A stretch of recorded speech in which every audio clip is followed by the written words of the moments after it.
बिस्मिल्लाहिर्रहमानिर्रहीम। अस्सलाम वालेकुम नाज़रीन, प्रोग्राम खबर की खबर के साथ में हूं आपका मेज़बान डॉक्टर बुलंद इकबाल।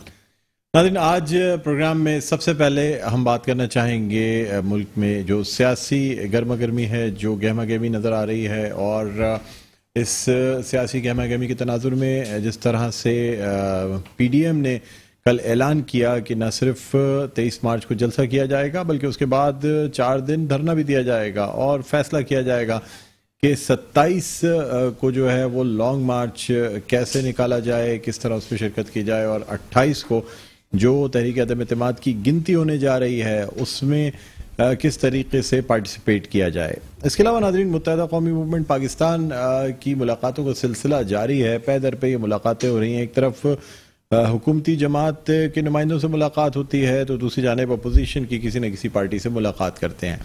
लेकिन अब भी मुत्तहिदा कौमी मूवमेंट पाकिस्तान ये फैसला करने से कासिर है कि उसे हुकूमत का साथ देना है इस तहरीक अदम एतमाद में या फिर अपोजिशन का हिस्सा बनना है। और ज़्यादातर जो गुफ्तगू हो रही है या जो मुआहदे हो रहे हैं वो इसी मफरूज़े पे हो रहे हैं कि अगर अपोजिशन की ये तहरीक अदम एतमाद कामयाब हो जाती है तो उस सूरत में हुकूमत साजी के बाद मुत्तहिदा कौमी मूवमेंट पाकिस्तान को इसमें क्या हिस्सा मिल सकता है।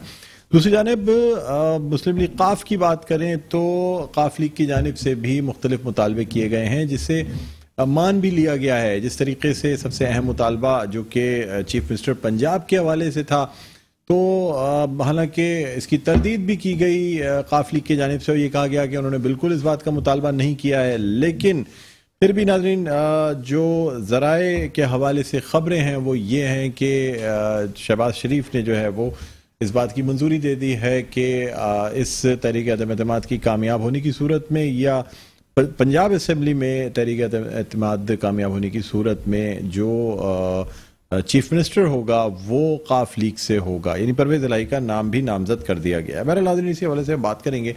इस वक्त हमारे साथ ऑनलाइन मौजूद हैं, रहनुमा हैं पाकिस्तान मुस्लिम लीग नून के और मेंबर प्रोविंशियल असम्बली हैं जनाब आसिफ बाजवा साहब। अस्सलाम वालेकुम सर, खुश आमदीद कहते हैं आपको प्रोग्राम खबर की खबर में।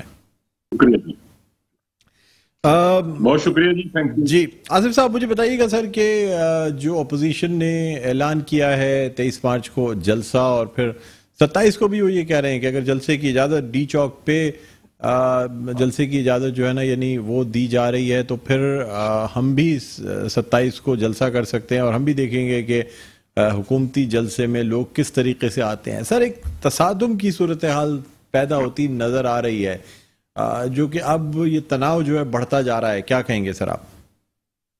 बिस्मिल्लाहिर्रहमानिर्रहीम, आपका बहुत शुक्रिया, आपने मुझे वक्त दिया। गुजारिश ये है कि आज से चंद रोज पहले तक तो हुकूमती जो वज़रा हैं, जो मेंबरान पार्लिमान हैं PTI के, वो ये फरमाते थे कि अगर इनमें दम है तो ये आए तहरीके अदम इत्माद लाकर देखें, ये जल्दी करें, लेट क्यों कर रहे हैं। ये ऑलमोस्ट उनके तमाम वज़रा की स्टेटमेंट्स थी।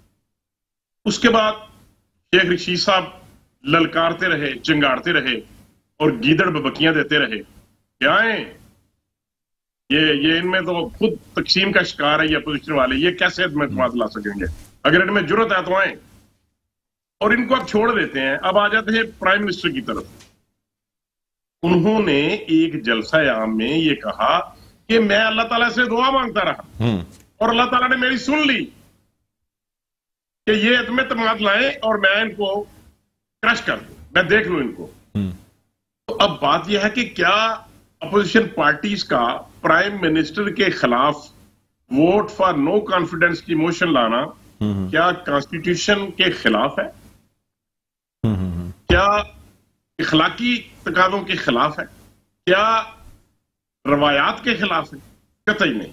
हम तो कानून और आइन के अंदर रह के पार्लिमान के अंदर से तब्दीली लाना चाह रहे हैं। और अब इन्होंने क्या किया कि इन्होंने, आसिफ बाजवा साहब, इस हवाले से ये भी कहा जा रहा है कोई ना कोई ऐसे जामिन बने होंगे, कोई ना कोई डील होगी जिसको उन्होंने, यानी वज़ीर-ए-आज़म इमरान खान ने जो है ना अपने हाथ की जंजीर से तशबीह दी और ये कहा कि जो मेरे हाथ में जंजीर थी वो टूट गई है, अब इन्होंने तहरीक अदम एतमाद जमा करा दी है। सर, अल्फाज से, बातों से ऐसे ही लगता है कि कोई ना कोई डील माजी में भी, सर जिस वक्त नवाज शरीफ साहब यहाँ से गए थे उस वक्त भी डील के साथ गए थे। वज़ीर आज़म इमरान खान ने अपनी तकरीर में कहा कि जी पहले कहते थे कि कोई डील नहीं हुई है, बाद में कहा कि हाँ 10 साल की थी, वो खत्म हो गई। अब क्या कहते हैं सर आप? देखिए, अब इसी तरफ आ जाते हैं, जो बात आपने फरमाई है डील की मुताबिक बात कर लेते हैं जी। तो पहले दिन से ही लेके आज की तारीख तक ओवरसीज का जो कन्वेंशन इन्होंने मुनक्किद किया है, वहां से शुरू से लेके आज के दिन तक इमरान नियाज़ी साहब यही कहते रहे हैं कि मैं इनको कोई डील नहीं दूंगा, इनको कोई इनके साथ डील नहीं करूंगा, इनको एनआरओ नहीं दूंगा।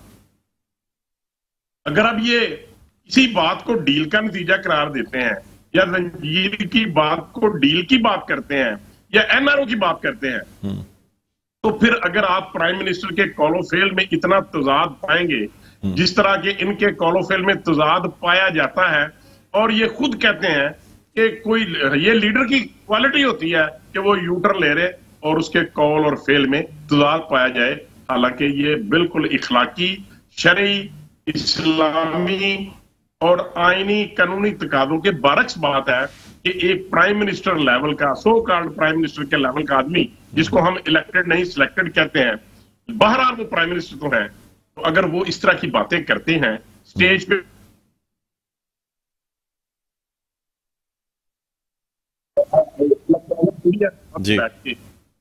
एक्सपेक्टेशंस की जा सकती हैं ऐसे शख्स से। क्या ऐसे शख्स के पास मुल्क की बात रहनी चाहिए?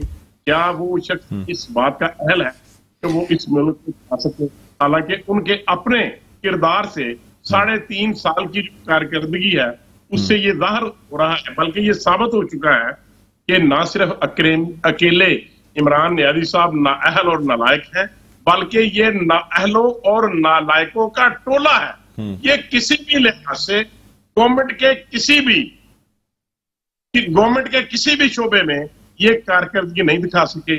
आप फॉरेन पॉलिसी देख लें कि आज पाकिस्तान आइसोलेशन का शिकार है, अमेरिका हमसे नाराज है, मिडल ईस्ट हमसे नाराज है, सऊदी अरब हमसे नाराज है, चाइना सीपैक बंद कर दिया वो हमसे नाराज है, ईरान, कोई ऐसा मुल्क नहीं है जो हमारे साथ ताउन करने को। और अभी ये खुद कहते थे कि वहां पे जाके कि मैं तो न्यूट्रल हूं, हम तो रूस और जो यूक्रेन की जंग है उसमें हम कोई किसी किस्म की पार्टी नहीं है, हम तो न्यूट्रल हैं। और अगले दिन जब पाकिस्तान आर्मी के ऑफिसर्स ने जब वहां पे ये जो मियां चन्नू में हुआ तो उसमें उन्होंने कहा कि हम इसमें न्यूट्रल हैं। तो इस न्यूट्रल जो वर्ड है, इसकी जो इंटरप्रिटेशन इमरान नियाज़ी साहब ने की वो आपने भी सुन ली, मैंने भी सुन ली और एस्टैब्लिशमेंट के लोगों ने सुन ली। इसकी इंटरप्रिटेशन को अब आप या मुझसे ज्यादा आम आदमी भी समझ सकता है कि ये इंटरप्रिटेशन क्या है और न्यूट्रल का मतलब दुरुस्त किया है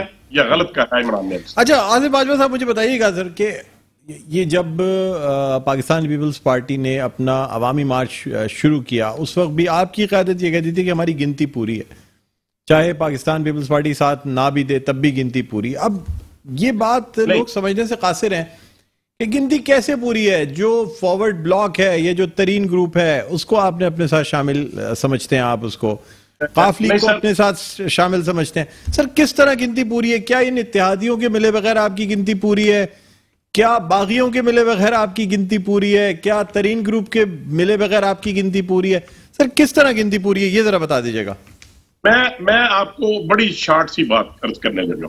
पहली बात तो यह है कि जब लॉन्ग मार्च शुरू हुआ उससे पहले मूवमेंट की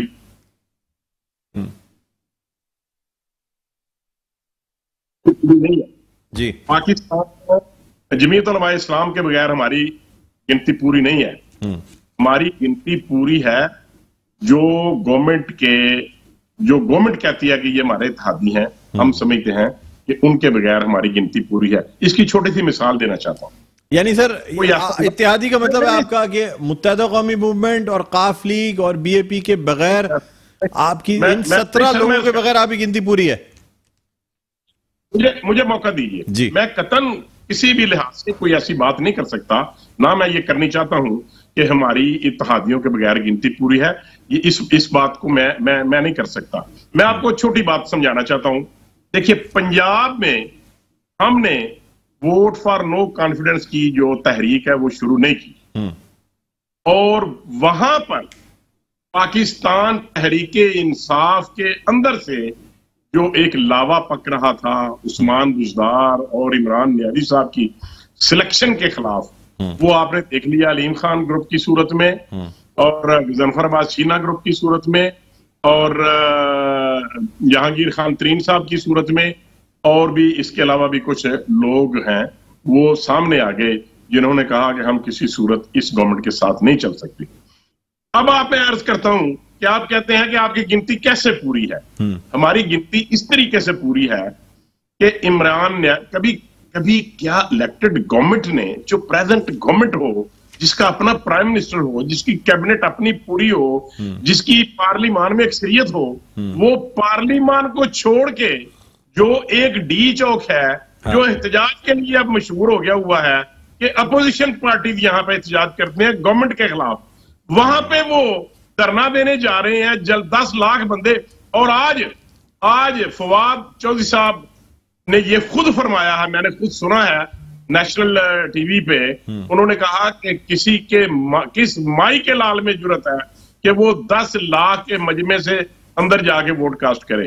क्या आप ये समझ नहीं सकते कि उनके अपने मेंबरान जो हैं वो इमरान न्याजी के खिलाफ वोट कास्ट करना चाहते हैं? आपके लीडरान भी तो कहते हैं सर, शाहिद खाकान अब्बासी साहब ने भी कहा है कि जी कौन माई का लाल रुकेगा अगर हम जलसा करते हैं और हम भी बैठते हैं 28 तारीख तक या 23 के बाद से। मतलब सर ये तो वोट डालने से कौन रोकेगा? ये तो सर दोनों तरफ से बातें हो रही है ना। अगर एक तरफ हुकूमती पार्टी जलसे का ऐलान कर रही है तो पीडीएम भी जलसे का ऐलान कर रही है, लॉन्ग मार्च का भी ऐलान किया जा रहा है। तो सर अब ये भी नहीं देखा जा रहा है कि ओआईसी का इजलास है, बाकी चीजें हैं, मुख्तलिफ मुल्कों के सरबराहान ने आना है। आप लोग खुद कहते थे कि इमरान खान ने जो ना धरना दे के मुख्तलिफ चीजों को सबोताश किया, टर्की का जो वफ्द था वो उसकी वजह से मौखिर हुआ, फिर 24 साल के बाद ऑस्ट्रेलिया की टीम यहाँ मौजूद है, लेकिन वो भी तो सर सब लोग देख ही रहे हैं, अपोजिशन की जानिब से भी तो कोई कमी नहीं छोड़ी जा रही है। देखिए क्या अगर गवर्नमेंट ये कहे कि हम किस माई के लाल में जुर्रत है कि वो वहां से गुजर के वोट कास्ट कर सके, क्या अपोजिशन को ये हक हासिल नहीं है कि वो पार्लिमान के मेंबरान जो है, जो कौमी असेंबली है, जो इलेक्टेड लोग हैं, इसमें इतनी जरूरत है? और ये क्यों कर ये जरूरत हो सकती है किसी को कि वो इलेक्टेड मेंबरान को अपना हक, जो उनका इदारा है वहां पे उनका वोट कास्ट करना उनका हक है, उसको रोक सके? मैं तो ये समझता हूं, क्या हमें खामोश रह जाना चाहिए? क्या अपोजिशन पार्टीज को जो इमरान न्याजी या फवाद चौधरी साहब या शेख रशीद साहब कह दें, क्या हमें जवाब नहीं देना बनता? सर हम रद्देमल नहीं देंगे? आसिफ बाजवा साहब देखें, बहैसियत एक मतलब पार्लियामेंटेरियन के मैं आपसे जानना चाहूंगा, कुछ चीजें पार्लियामेंट में अच्छी लगती हैं, तहरीक अदम एतमाद हो, एहतजाज हो, ये तमाम चीजें हो। अब ये जो रोड का रास्ता इख्तियार किया जा रहा है, जो यानी एक शो ऑफ पावर का रास्ता इख्तियार किया जा रहा है, जो तसादुम की तरफ ले जा सकता है, सर आप नहीं समझते जमहूरियत भी डीरेल हो सकती है इस किस्म के किसी भी इकदाम से? कुछ लोग जो है, जाहिर सी बात है, जब मुल्क में इस किस्म की सूरत हाल होगी, रेड जोन में आपके इतनी जो सेंसिटिव एरियाज हैं या आपके मुल्क का दारुल हुकूमत है, अगर इस किस्म की कोई सूरत हाल देखी जाती है तो जमहूरियत भी हो सकता है कि इसके नतीजे में डीरेल हो जाए। तो क्या आप तमाम लोग जो है इन चीज़ों से बालातर होकर सोच रहे हैं कि चाहे कुछ हो जाए लेकिन अगर तसादुम भी होता है तो उससे कोई फर्क नहीं पड़ता? आपकी बात बड़ी खूबसूरत है, बड़ी स्ट्रांग है, लेकिन मैं with reference to the context अर्ज करना चाहूंगा जी कि जिस दिन से पीडीएम ने वोट फॉर नो कॉन्फिडेंस की मोशन के मुतालिक बात करना शुरू की, तो इमरान न्याजी साहब ने कहा कि मैं अवाम के पास जाऊंगा, मैं पब्लिक के पास जाऊंगा। उन्होंने मंडी बावद्दीन में जलसा किया, उन्होंने मेलसी में जलसा किया, उन्होंने इधर हाफसाबाद में जलसा किया, उन्होंने लोअर दीर में जलसा किया। सर ये किसके खिलाफ जा रहे हैं? ये क्यों ऐसा कर रहे हैं? ये इसका कौन जवाब दे सकता है और इसका क्या जवाब हो सकता है? ये एक हारे हुए शख्स की निशानी है। जब कोई प्लेयर हारता है तो फिर वो कहता है ना, रोंदी डालता है, वो कहता है ना खेडांगे ना खेडन देंगे। जी जी सर ये बड़ी सिंपल सी बात है ना।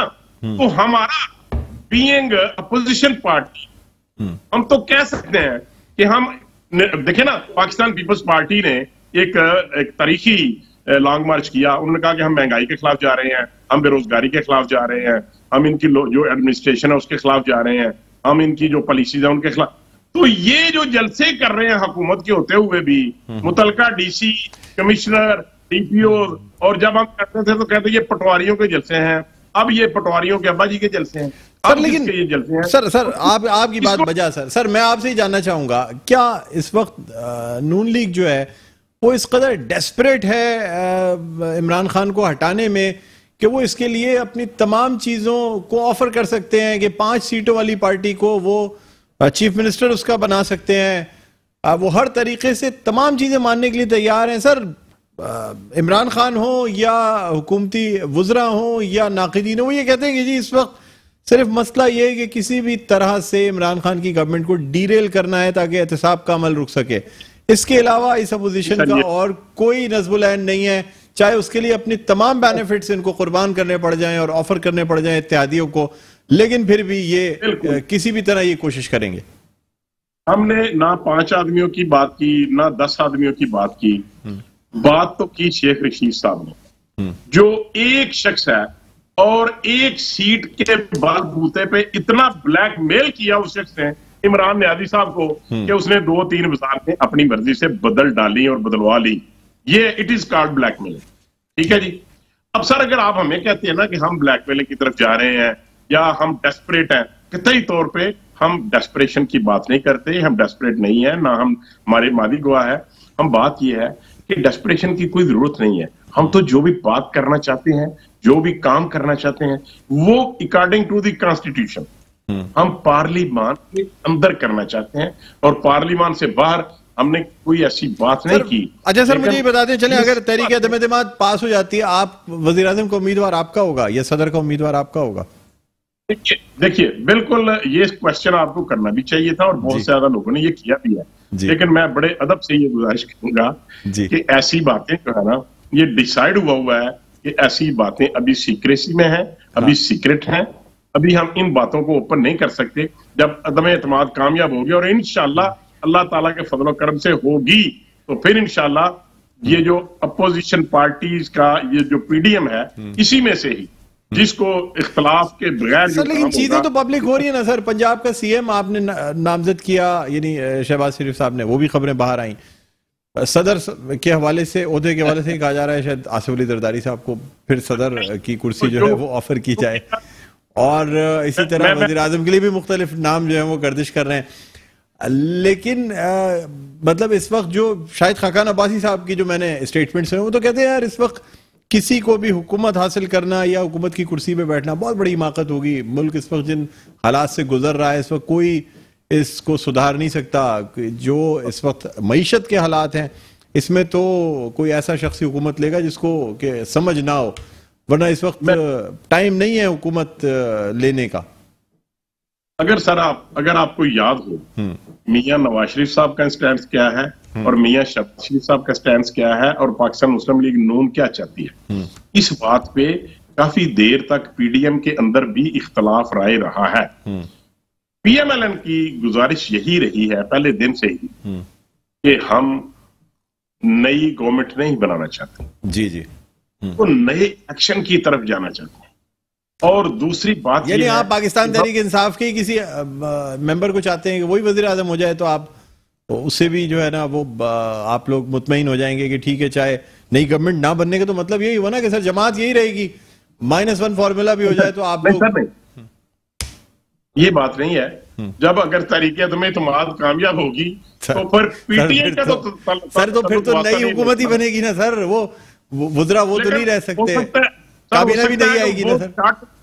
वो सर सिर्फ शॉर्ट टर्म के लिए बने और नई हुकूमत का माटो यही हो कि कितनी जल्दी वो नए इलेक्शन करवा सकते हैं। हमारी ख्वाहिश यही है, बिलखसूस पीडीएम की जमातों में, बिलखसूस पाकिस्तान मुस्लिम लीग नून की। और उसके बाद आपने मीडिया पे देख लिया होगा, सुन लिया होगा, पढ़ लिया होगा कि बिलावल भुट्टो जरदारी साहब ने भी इस पॉइंट पे एग्री किया कि हमें नए इलेक्शन की तरफ जाना। सर एक खबरें ये भी हैं कि अपोजिशन की तरफ से प्रेशर ज्यादा है, यानी अमली तौर पे तब्दीली के बजाय ये भी कहा जा रहा है कि अगर इस्तीफा आ जाता है और नए इलेक्शन का ऐलान हो जाता है, इंटरिम गवर्नमेंट बना दी जाती है, तब भी आप लोग मुतमईन हो जाएंगे कि ठीक है नए इलेक्शन का ऐलान हो गया, इंटरिम गवर्नमेंट बन जाए और उसके बाद चाहे फिर अदम एतमाद ना भी पेश की जाए तब भी मामला चल सकता है। क्या ये बात दुरुस्त है सर? इस्तीफे के लिए जो है ना खास तौर पे प्रेशराइज किया जा रहा है, ये तमाम चीजें क्यों इसलिए जा रही हैं? नहीं, देखिए सर, बात ये है कि हमारा मतवा नजर क्या है अदम एतमाद का, यही है ना कि इमरान नियाज़ी साहब स्टेप डाउन करे और घर चले जाएं और मुल्क नए इलेक्शन की तरफ जाए। तो अगर ऐसा मुमकिन हो जाए तो मैं ये समझता हूं कि ये ही बहुत बड़ी कामयाबी है पाकिस्तान की, जो पाकिस्तान डेमोक्रेटिक मूवमेंट है, उसमें इख्तिलाफ की जो जमातें हैं, उनकी ये बहुत बड़ी कामयाबी है सर। अगर ये स्टेप डाउन कर दें और ये चले जाएं और इंटरिम गवर्नमेंट आ जाए, यानी तो इसका मतलब ये है कि आप लोग गवर्नमेंट हुकूमत करने में इंटरेस्टेड नहीं है, आप ये चाहते हैं बस ये वजीर आजम या ये गवर्नमेंट चले जाए, उसके बाद चाहे आपको हुकूमत मिले या ना मिले, केयर टेकर सेटअप भी आ जाए तो आप लोगों को कोई फर्क नहीं पड़ता। हम ये चाहते हैं कि हम नए इलेक्शन की तरफ जाए, गैर जानिबदार और शफाफ इलेक्शन की तरफ जाए, हम ये चाहते हैं। ठीक ठीक, बड़ी सिंपल बात है। ठीक है ठीक है, बहुत बहुत शुक्रिया आसिफ बाजवा साहब, आपने प्रोग्राम के लिए वक्त निकाला। नाज़िम रहनुमा मुस्लिम लीग नवाज ग्रुप और member provincial assembly Asif Bajwa हमारे साथ मौजूद थे। एक वक्फे के बाद दोबारा आपकी खिदमत में हाजिर होते हैं। देखते रहिए प्रोग्राम खबर की खबर। जी नाज़रीन, वेलकम बैक। एक दफ़ा फिर आपको खुशामदीद कहते हैं प्रोग्राम में खबर की खबर। मैं हूं आपका मेज़बान डॉक्टर बुलंद इकबाल। नाज़रीन, अब हम बात करना चाहेंगे मुत्तहिदा कौमी मूवमेंट की मुलाकातों के हवाले से और मुत्तहिदा कौमी मूवमेंट पाकिस्तान के हवाले से जो मुलाकातें की गई अपोजिशन पार्टी से के साथ, उनके हवाले से मुख्तलिफ खबरें जो हैं वो गर्दिश कर रही हैं। ख़ास तौर पे पाकिस्तान पीपल्स पार्टी से की गई मुलाकात के हवाले से पाकिस्तान पीपल्स पार्टी के रहनुमा ये कहते हैं कि जो भी मुआहिदा होगा, जो चीज़ें होंगी वो पब्लिक होंगी। यानी जो सिंध हुकूमत के तर्जुमान हैं मुर्तज़ा वहाब, उनका ये कहना है कि मुत्तहिदा कौमी मूवमेंट पाकिस्तान को इंगेज किया हुआ है। अब तक मस्बत जवाब तो नहीं मिला, लेकिन उनके साथ मस्बत पेशरफ्त हो रही है। साथ साथ उनका ये भी कहना था कि जो भी एग्रीमेंट होगा उसे पब्लिक करना भी कोई प्रॉब्लम नहीं है, यानी उसे आम आवाम के लिए भी ओपन किया जा सकता है। दूसरी जानिब ये भी खबरें हैं कि मुत्तहिदा कौमी मूवमेंट पाकिस्तान ने मेयर कराची का ओहदा जो है उसका उम्मीदवार भी मांग लिया है, लेकिन शायद पाकिस्तान पीपल्स पार्टी की जानिब से इस हवाले से इनकार कर दिया गया है। इसी हवाले से हम बात करना चाहेंगे। इस वक्त हमारे साथ मौजूद है रहनुमा पाकिस्तान पीपल्स पार्टी एंथनी नवेद। अस्सलाम वालेकुम, क्या हाल है जी? खैरियत से आप? जी अच्छा, मुझे बताइएगा सर कि ये जो मुलाकातें पाकिस्तान पीपल्स पार्टी की क़यादत के साथ मुत्तहिदा कौमी मूवमेंट पाकिस्तान की हुई हैं और मुल्क के वसीतर मफादात में आप लोगों ने साथ काम करने का फैसला भी कर लिया है, चाहे इस तहरीक अदम एतमाद में मुत्तहिदा कौमी मूवमेंट साथ दे या ना दे, लेकिन साथ काम करने का एक वर्किंग रिलेशनशिप का शायद फैसला हो गया है। सर, क्या मुतालबात है मुत्तहिदा कौमी मूवमेंट पाकिस्तान के? क्या पाकिस्तान पीपल्स पार्टी उसे जो है वो लोगों तक पहुंचाना चाहती है या ये कोई सीक्रेट डील की जाएगी? देखिए जी, सबसे पहले जी बहुत शुक्रिया, आपने मौका दिया कि अपना पॉइंट ऑफ व्यू बता सकूं। दूसरी अर्ज ये है कि ये सियासी डायलॉग हैं और ये बुनियादी तौर पर जो इस वक्त एक पोजीशन बन चुकी हुई है आम पाकिस्तानी के लिए, जो एक चैलेंजिंग पोजीशन बन चुकी हुई है, उसमें ये पाकिस्तान पीपल्स पार्टी तमाम पॉलिटिकल पार्टीज को, मतलब रिगार्डलेस कि जी क्या हालात रहे हैं माजी में या क्या उनका वो रहा है, उनके साथ वर्किंग रिलेशनशिप रही है, एक नए अज़म के साथ एक नई जुस्तजू जो है वो नई जदोजहद दोबारा स्टार्ट करना चाह रही है। तो उसमें मैं समझता हूँ कि अगर हम इस चक्कर में जाएंगे कि जी ये क्यों वो क्यों, तो जिस तरीके से आज आम आदमी को अनाज मैसर नहीं है, तेल खाने का, और फिर पेट्रोल नहीं है, बिजली नहीं है, तो इन चीजों में निटी ग्रिटी में हम पड़ गए तो हम कुछ नहीं कर सकेंगे। और पाकिस्तान पीपल्स पार्टी हमेशा इस बात पर यकीन रखती है कि रिकंसिलेशन जो है वो उसका हमेशा से वो दायरे है और उन्होंने हमेशा उस पर काम किया है। आपको शायद याद होगा। सर यानी आपके कहने का मकसद ये है कि इस वक्त क्या लेन देन है या क्या मुतालबात हैं, पाकिस्तान पीपल्स पार्टी इस वक्त तमाम तर चीजें ऑफर्स को मानने के लिए तैयार है, ये कहना चाह रहे हैं, या आप ये चाह रहे हैं कि आवाम को इस मामले में पढ़ना ही नहीं चाहिए, उनको जानना ही नहीं चाहिए कि क्या डील हो रही है, क्या कहना चाह रहे हैं सर, ये बताएं। देखिए, लेन देन का जो लफ्ज आप इस्तेमाल कर रहे हैं ना, जी जी, मैंने तो लेन देन की बात नहीं की। हम तो हमेशा जो है पॉलिटिकल डायलॉग्स पे बिलीव करते हैं जी, और हमने हमेशा जब मैं ओहदे की एक्सचेंज की बात कर रहा हूँ, ओहदे के हवाले से गवर्नर सिंध का, जी जी, मतलब आप अगर इंग्लिश में कह दें तो लेन देन को गिव एंड टेक भी कहेंगे तो फिर भी फर्क बात हो जाती है। ठीक है ना, लेन देन खालिस्तान वो जो है वो रकम की अदायगी का उसको लेन देन में इस्तेमाल होता है ना, ठीक है ना। लेकिन जब ये पावर स्ट्रक्चर होता है ना, तो पावर शेयरिंग होती है उसमें, तो जो स्टेक होल्डर जितनी वर्थ रखता है उसको अगर उसका शेयर मिले तो कभी शिकायतें नहीं होती। जो आज इत्तेहादियों को अपनी इस मौजूदा जो हुकूमत की सियासी जमात है उससे है, वो बेसिकली तो उनकी शेयरिंग नहीं है ना। और आप किसी के स्टेक को एडमिट करते हुए उसको अगर शेयरिंग में प्रॉपर उसका शेयर देते हो तो किसी को शिकायत नहीं होती। और जरदारी साहब तो वैसे ही मफामत के बाजीगर हैं, बादशाह हैं, तो वो तो दोस्तों को और पाकिस्तान बचाने के लिए उन्होंने तो अपनी मतलब पार्टी में भी लोगों की जो है वो मतलब यूं समझ लीजिए कि उनके ख्वाहिशात के मुताबिक भी काम नहीं किया था ना। जैसे मैं सिंपल सी ये बात कहना चाहता हूँ कि जब पूरे सिंध में बेनजीर साहबा की शहादत पे जो नारे लग रहे थे, उन्होंने पाकिस्तान खप्पे का नारा लगाया और बिल्कुल, सियासी जमातों को अपने साथ मिलाया, उन सियासी कुव्वतों को अपने साथ मिलाया सिर्फ इसलिए कि रियासत को हमने मजबूत करना है, पाकिस्तान को हमने मजबूत करना है। पाकिस्तान पीपल्स पार्टी को उन्होंने मतलब समझाया, उनके वर्करों को समझाया कि रियासत को कड़वी गोलियां खाकर भी करना पड़ता है। आज भी वही चीजें हैं दोबारा कि हम कड़वी गोली खाकर भी रियासत को। सर तो ये मेयरशिप की कड़वी गोली क्या खाने के लिए तैयार हैं? क्या मेयरशिप मांगी गई है या नहीं मांगी गई, ये बताएं सर। देखिए, आप अभी छोटी छोटी बातों में अगर पड़ जाएंगे ना तो ये जो लार्जर इंटरेस्ट है ना, जो मेरे और आपकी नस्लों के लिए वो सारी चीजें जो है ना वो स्टेक पे जाएंगी। लेट द प्रोसेस गो, ठीक है ना, इसको चलने दें, आपके और हमारे लिए अच्छा ही होगा। नहीं सर, अवाम जानना चाहते हैं ना सर, अवाम की वोटों की वजह से तो ये नुमाइंदे मुत्तहिदा कौमी मूवमेंट पाकिस्तान के 7 मेंबर्स मौजूद हैं जिसपे सारी बार्गेनिंग की जा रही है। देखिए, तो वो मुत्तहिदा कौमी मूवमेंट वालों को पूछना चाहिए ना अपने नुमाइंदों से कि जी आप क्या बार्गेनिंग कर रहे हैं, क्या डील कर रहे हैं, क्या पावर शेयरिंग का फार्मूला है। ये उनका राइट है, मैं वो राइट कैसे कर सकता हूँ यूज।